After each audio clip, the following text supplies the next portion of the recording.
Man possesses a powerful skill. As long as he continues farming, he will harvest a woman every day. And with each new woman he harvests, Jack has no choice but to keep farming. But the more he farms, the more women appear. There was even a time when Jack harvested 7 women at once. The reason Jack is farming in this alternate world is due to a mistake made by the gods. When he first reincarnated, he was wrongfully accused and suffered greatly. To make up for the mistake, the gods decided to grant Jack one wish. Jack, however, didn't wish for wealth or power. He simply wanted to spend his life farming. Without any hesitation, the gods granted his request. Not only did they give Jack a body immune to all poisons, but they also granted him the ability to summon any farming tools. Just when the gods thought everything would go smoothly, an accident occurred. The gods, by mistake, had chosen the most terrifying forest in the alternate world as Jack's landing spot. However, Jack was completely unaware of this. His only thought was farming. Jack then tried summoning farming tools, and in the next moment, a hoe appeared in his hands. After using it a few times, Jack realized that farming was incredibly easy with his tools. He then explored a little and came across a massive tree. With the large tree as a landmark, Jack wouldn't get lost. He set up camp near the tree, cleared a small patch of land around it, and decided to solve his water problem next. With the tools at his disposal, digging a well became a piece of cake. As Jack was thinking about what to eat next, a rabbit,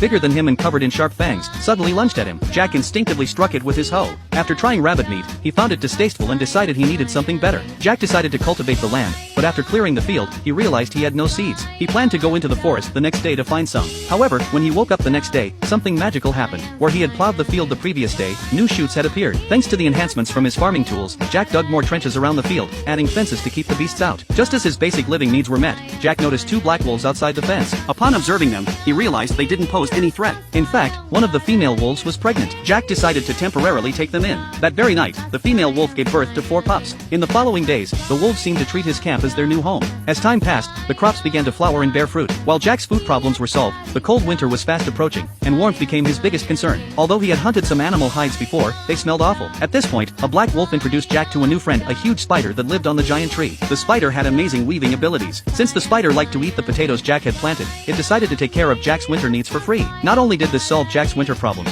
but from now on, he wouldn't have to worry about fabric or cloth ever again. Jack named the spider John. Soon, winter passed, and spring arrived. The 4 wolves grew up and ventured into the forest. A few days later, they returned, each with a mate in tow. What surprised Jack even more was that John, the spider, also gave birth to offspring. As a result, Jack's small farm began to become quite lively. However, just as Jack was planning to expand his farm, John, the spider, suddenly set off an alarm.